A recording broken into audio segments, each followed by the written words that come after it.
Welcome to icon India. Icon India మీరు prepare అవుతున్నటువంటి అన్ని ఉద్యోగాలకి సరిపోయేలాగా కరెంట్ అఫైర్స్లో ప్రస్తుతం క్వశ్చనింగ్ కానీ కాన్సెప్ట్స్లో కానీ ఎగ్జామినర్స్ ఫాలో అవుతున్నటువంటి విధానంతో మార్కెట్లోకి ఒక పుస్తకంని తీసుకురావడం జరిగిందండి. సో మనం ఈ పుస్తకం అనేది పోటీ పుస్తకాలకి సంబంధించినటువంటి వాటిలో మొట్టమొదటిసారి ప్రశ్నలు జవాబులు వివరణలతో ఈ పుస్తకాన్ని అందిస్తూ ఉన్నాం. అంటే మీకు ఈ పుస్తకంలో ఒక 6 మంత్స్కి సంబంధించినటువంటి 2024కి సంబంధించి క్వశ్చన్స్ ఉంటాయి, ఆన్సర్స్ ఉంటాయి, వాటితో పాటు ఎక్స్ప్లెనేషన్ కూడా ఉంటుంది. సో ఇలా పిఐబి బేస్డ్గా ప్రెస్ ఇన్ఫర్మేషన్ బ్యూరో అథెంటిక్ ఇన్ఫర్మేషన్ని బేస్ చేసుకుని 2024 కరెంట్ అఫైర్స్ పుస్తకంని విడుదల చేయడం జరిగింది. ఈ పుస్తకాన్ని మీరు ఐకాన్ ఇండియా యాప్ ద్వారా పొందవచ్చు.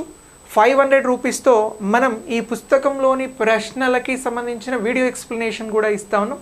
ఆ కోర్సులో జాయిన్ అయితే ఈ పుస్తకం అనేది మీకు ఆ కోర్సులో భాగంగా పంపించడం జరుగుతుంది. ఇక మీరు ఎక్స్ట్రా ఏం పే చేయని అవసరం లేదు. ఈ కోర్స్ మీకు 1 year వ్యాలిడిటీ ఉంటుంది. సో ఇందులో ఈ పుస్తకానికి సంబంధించినటువంటి క్వశ్చన్స్ అన్నీ కూడా మీకు ఎక్స్ప్లెయిన్ చేయడం జరుగుతుంది. సో ఇలా ఈ బుక్ అనేది మీకు 348 పేజెస్తో ఒక 2178 క్వశ్చన్స్తో అన్ని అంశాలని సమగ్రంగా కవర్ చేయడం జరిగింది. అన్ని అంశాలు అని అంటే జాతీయ అంశాలు, అంతర్జాతీయ అంశాలు, రాష్ట్రీయ అంశాలు, తెలంగాణ వారికి అయితే తెలంగాణవి, ఆంధ్రప్రదేశ్ వారికి అయితే ఆంధ్రప్రదేశ్వి, సైన్స్ అండ్ టెక్నాలజీ, పర్యావరణం, రక్షణ, ఆర్థిక, అలాగే గవర్నెన్స్ అండ్ పాలిటీ, అవార్డ్స్, క్రీడలు, ఇతర ముఖ్యాంశాలు ఏమైతే ఉన్నాయో అవన్నీ కూడా ఈ బుక్ ద్వారా కవర్ చేయడం జరిగింది. సో ఈ బుక్ని మనం కోర్సు ద్వారా కూడా అందిస్తూ ఉన్నాం. కేవలం 500 రూపాయలతో 1 year వ్యాలిడిటీతో ఈ కోర్సులో మీరు వీడియోలు పొందుతారు. అలాగే మీరు ఈ వీడియోలతో పాటు బుక్ని కూడా పొందడానికి అవకాశం ఉంది. సార్ బుక్ ఎలా వస్తుంది అనేటువంటి ఒక డౌట్ ఉంటుంది. ఈ కోర్స్ అనేది మీరు బై చేస్తే ఈ కోర్సులో మిమ్మల్ని మీ పోస్టల్ అడ్రస్ అడుగుతుంది. మీ హౌస్ నెంబర్, మీ నేమ్, మీ హౌస్ నెంబర్, మీ ఊరు, మీ స్ట్రీట్, అలాగే దీంతో పాటు మీ మండలం, జిల్లా, పిన్ కోడ్, మీ ఫోన్ నెంబర్. సో అంత వివరంగా మీరు అక్కడ ఎంటర్ చేస్తే మాకు ఇక్కడ కనబడుతుంది. మేము వెంటనే మీకు బుక్ అనేది కొరియర్ చేస్తాం. ఇక వీడియోస్ కోసం మీరు బుక్లో ఉన్నటువంటి అంశాలని మళ్ళీ వీడియో రూపకంగా వినడం కోసం ఈ కోర్స్ అనేది మీకు ఉపయోగపడుతుంది. సో దీనికోసం మీరు ఐకాన్ ఇండియా యాప్ని డౌన్లోడ్ చేసుకొని, లేకపోతే డౌన్లోడ్ చేసుకోండి. ఈ బుక్కి సంబంధించి వీడియోస్ లేదు, నాకు అంత తక్కువ టైం ఉంది, నేను ఓన్లీ బుక్నే చదవాలి అని అనుకుంటుంటే మీరు ఈ నెంబర్కి 9701162369 నెంబర్ ద్వారా బుక్ని ఆర్డర్ చేసుకోవచ్చు. ఓకే, ఇందులో మనం సమగ్రంగా అద్భుతమైనటువంటి క్వశ్చన్ ఫ్రేమింగ్స్తో ఈ బుక్ని అందించడం జరుగుతూ ఉంది. ఇప్పటికే చాలామంది ఈ బుక్ని బై చేశారు. వారి ఫీడ్బ్యాక్ కూడా ఏంటి అని అంటే ఇప్పుడున్న ఎగ్జామ్స్కి చాలా వర్తబుల్గా ఈ బుక్ని డిజైన్ చేశారు అని చెప్తా ఉన్నారు. మేము కాదు, మీరు చూసినా కూడా మీకు అదే అనిపిస్తుంది.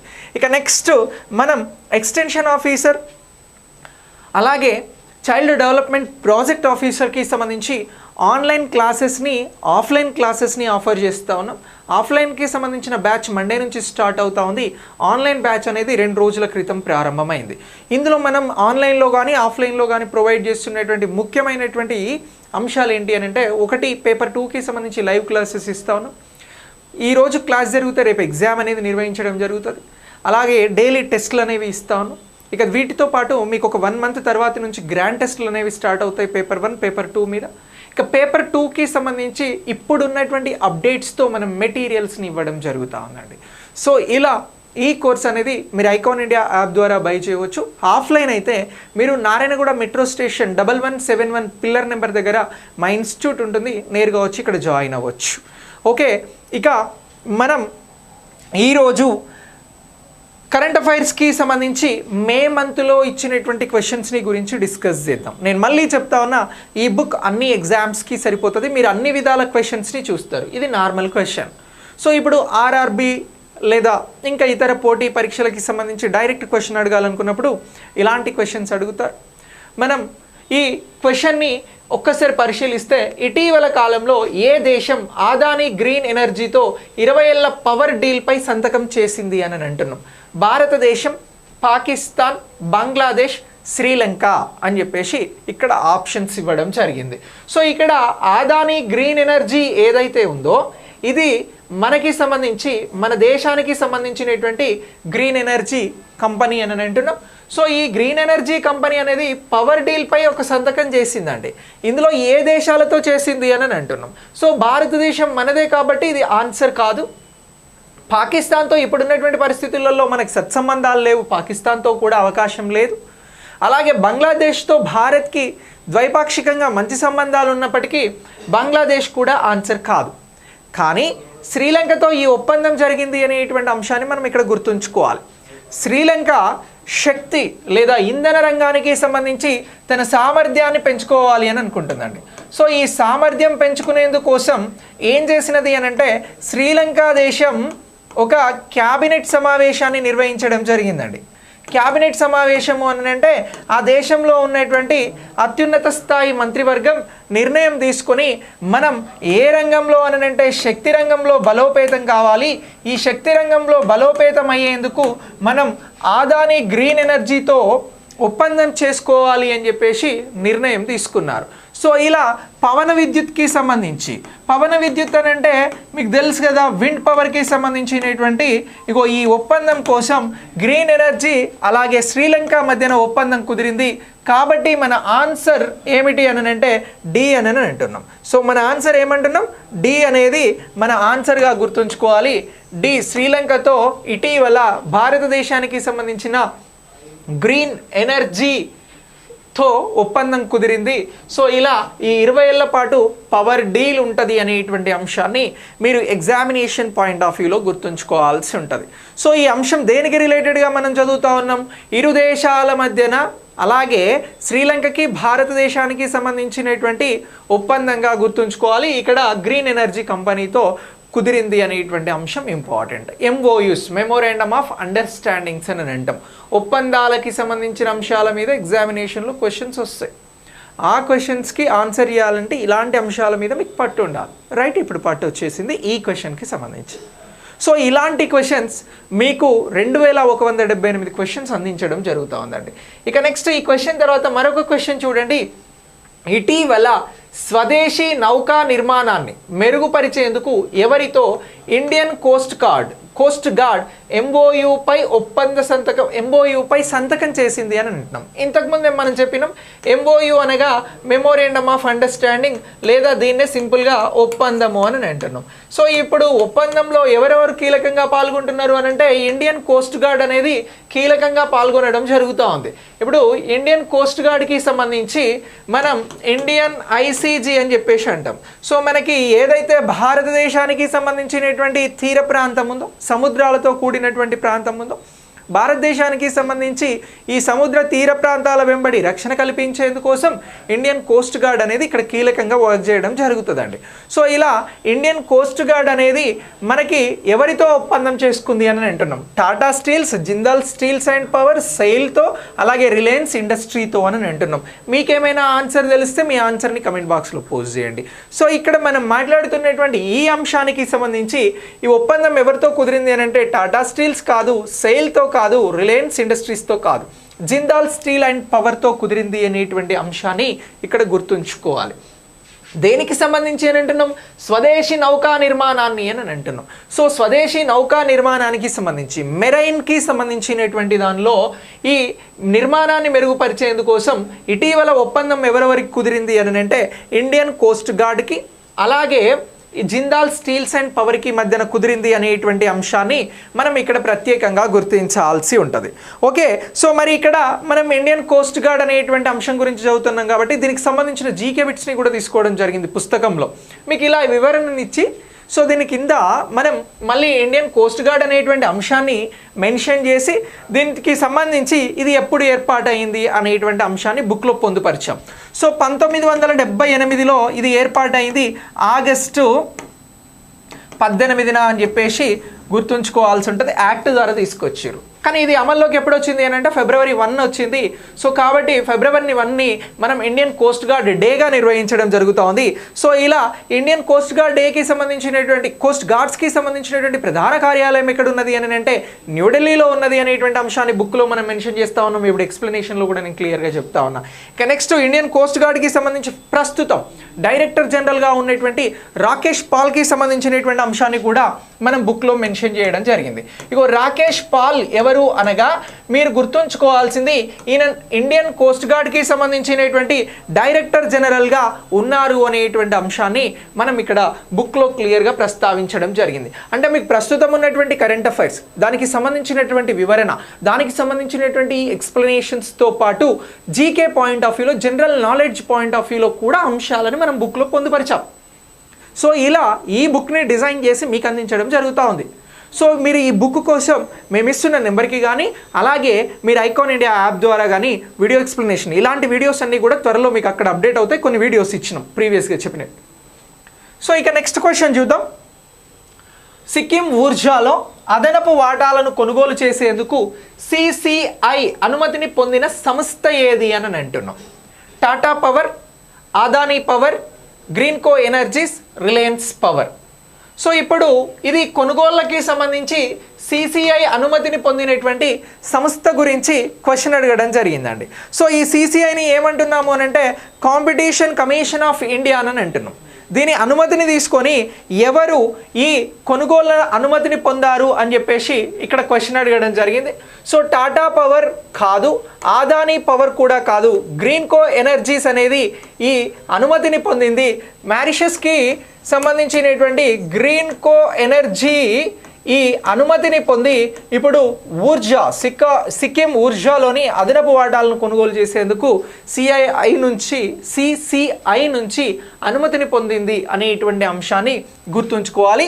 అదేమిటి ఇటీవల అంటే గ్రీన్కో ఎనర్జీస్ అనేటువంటి అంశాన్ని ఇక్కడ మనం గుర్తుంచుకోవాలి. సో మరి సిక్కిం ఊర్జాకి సంబంధించినటువంటిది ఏ పవర్కి సంబంధించింది అని అంటే 1200 మెగావాట్లకి సంబంధించినటువంటి జల విద్యుత్, హైడ్రో పవర్కి సంబంధించినటువంటి ఈ విద్యుత్ని కొనుగోలు చేయడం జరిగింది అనేటువంటి అంశాన్ని మనం క్లియర్గా ఇక్కడ గుర్తుంచుకోవాల్సి ఉంటుంది. సో ఇలా వివరణలు అన్నీ కూడా మీకు పుస్తకంలో ఉంటాయండి. కానీ కొందరు వీడియోస్ వింటే ఎక్కువగా గుర్తుంటాయి అని అంటారు. కాబట్టి అలా వీడియోస్ రూపంలో కూడా మనం ఒక కోర్సును తీసుకొచ్చినాం. ఆ కోర్సు గురించి నేను చెప్తా ఉన్నా. ఇక నెక్స్ట్ పద్మ అవార్డులు ఏ సంవత్సరంలో ప్రారంభించబడ్డాయి మరియు ఈ అవార్డుల కేటగిరీలు ఏమిటి అని అడిగినాం. ఇది కొంచెం మనకి awards related question. Every year ఈ టాపిక్స్ని గురించి మనం మాట్లాడతాం. బేసిక్గా పద్మ అవార్డ్స్ ఎప్పుడైతే గణతంత్ర దినోత్సవం ముందు రోజు ఉంటుందో విడుదలవుతాయి, 25th నైట్ జనవరి. సో ఈ పద్మ అవార్డ్స్ని ఆ తర్వాత రాష్ట్రపతి చేత అందించడం జరుగుతుంది. భారతదేశంలో అత్యున్నత పురస్కారాలలో పద్మ అవార్డ్స్ కూడా స్థానాన్ని పొంది ఉన్నాయి. పద్మ విభూషణ్, పద్మభూషణ్, పద్మశ్రీ అనేటువంటి అవార్డ్స్ని ఇక్కడ ఇస్తూ మనం ఇక్కడ ఇయర్స్ని ఇవ్వడం జరిగింది. సో దీని ప్రకారం 1955 వాటి ఫార్మేషన్ కూడా చెప్పాలి. పద్మవిభూషణ్, పద్మభూషణ్, పద్మశ్రీ. 1964 పద్మభూషణ్, పద్మవిభూషణ్, పద్మశ్రీ. 1954 పద్మభూషణ్, పద్మశ్రీ, పద్మవిభూషణ్. 1964 పద్మశ్రీ, పద్మభూషణ్, పద్మవిభూషణ్ అనేటువంటి ఈ క్వశ్చన్ని మనం ఫ్రేమ్ చేసుకోవడం జరిగింది. బేసిక్గా పద్మ అవార్డ్స్ గురించి మీ అందరికీ కూడా తెలుసు. కానీ ఇందులో వాస్తవం ఏంటి అనేది మీరు అన్నీ సేమ్ కనబడతాయి, వీటిని ప్రాపర్గా గుర్తించాలి.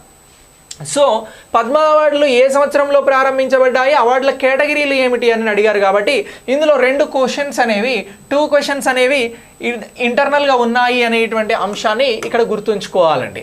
సో ఈ పద్మ అవార్డ్స్ అనేవి మనకి ఎప్పుడు స్థాపించబడ్డాయి అని అంటే 1954లో స్థాపించబడ్డాయి. ఇగో పద్మ విభూషణ్ అనేది భారతదేశంలో 2వ అత్యున్నత పురస్కారం, భారతదేశంలో 3వ అత్యున్నత పురస్కారం వచ్చి పద్మభూషణ్, భారతదేశంలో 4వ అత్యున్నత పురస్కారం వచ్చి పద్మశ్రీ అని గుర్తుంచుకోవాలి. మరి భారతదేశంలో మొట్టమొదటిది అత్యున్నత పురస్కారం ఏమిటి సార్ అని అంటే భారతరత్న. ఏ అవార్డు అని అంటున్నాం? భారతరత్న. భారతరత్న తర్వాత అత్యున్నత పురస్కారాలుగా ఇక్కడ చూస్తున్నటువంటివే ఈ పద్మవిభూషణ్, పద్మభూషణ్, పద్మశ్రీ అనేటువంటి అవార్డ్స్ అని అంటున్నాం. సో మరి ఈ పద్మవిభూషణ్ అనేటువంటి అవార్డు ఎవరికి ఇస్తారు సార్ భారతదేశంలో అని అంటే అత్యంత విశిష్ట సేవకి ఇచ్చేది ఏంటి అని అంటే మనం ఇక్కడ ఇగో పద్మవిభూషణ్ ఇక్కడ ఉంది. అత్యంత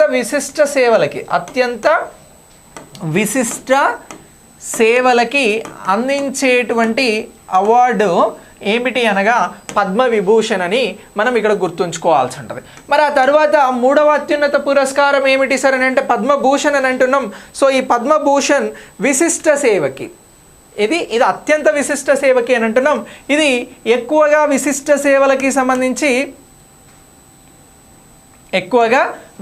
సేవలకి సంబంధించి దీనిని అందించడం జరుగుతూ ఉంది, రైట్. ఇక మరి పద్మశ్రీకి సంబంధించినటువంటి అవార్డు దేనికి ఇస్తూ ఉన్నారు సార్ అని అంటే ఎక్కువ క్రమంలో ఈ విశిష్ట సేవలకి ఇచ్చిన తర్వాత ఆ తక్కువ క్రమంలో ఉన్నటువంటి విశిష్ట సేవలకి ఈ పద్మశ్రీ అనేటువంటి అవార్డుని అందించడం జరుగుతూ ఉంది. సో ఇలా మనకి ఆన్సర్ వచ్చి ఏ అని గుర్తుంచుకోవాలి.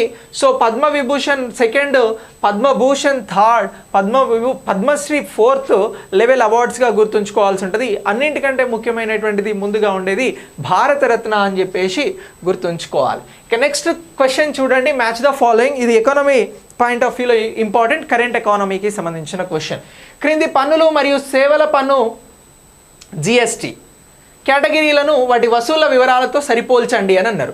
మీరు ఏప్రిల్లో పిఐబి చదివి ఉంటే, ఎప్పుడు అని అంటున్నాం, ఏప్రిల్ పిఐబిలో ఈ అంశం అనేది పొందుపరచబడి ఉందండి. సో ఇప్పుడు ఏప్రిల్ పిఐబిలో ఏమని ఇస్తూ ఉన్నారు, ఇటు పన్ను కేటగిరీ వసూళ్ళు, ఇటు ఎన్ని కోట్ల రూపాయలు వచ్చినవి అని ఇస్తూ ఉన్నారు. కేంద్ర పన్నులు సిజిఎస్టీ అని అంటాం, ఇవి 53,538 కోట్లు వచ్చినవి అని అంటున్నాం. అంటే అలా ఇవ్వడం జరిగింది. ప్రాపర్ రైట్ ఆన్సర్ ఏంటి అనేది మనం చెప్పాలి. రాష్ట్ర పన్నులు స్టేట్ జిఎస్టీ అని అంటున్నాం, 13,260 కోట్లు. ఇక నెక్స్ట్ ఐజిఎస్టీకి సంబంధించినటువంటి ఐక్య పన్నులు ఎంత అనంటే 43,846. ఇక సెస్ వసూళ్ళు ఎంత అనంటే 99,623 కోట్లు అని ఇచ్చినాం. ఇక దీన్ని మనం ప్రాపర్గా మ్యాచ్ చేయాల్సి ఉంటుంది. సో ఇప్పుడు ఈ క్వశ్చన్కి సంబంధించి కేంద్ర పన్నులు ఎంత వసూలయ్యాయి అని అంటే మనం చెప్పాల్సినది ఇదండి, 43,846 కోట్లు. కాబట్టి ఇది ఏమంటున్నాం, 3 అని అంటున్నాం. 3 మనకి ఎక్కడుంది ఆప్షన్లో, ఓన్లీ ఏలోనే ఉంది. ఇది రైట్. ఇదే రైట్ ఆన్సర్.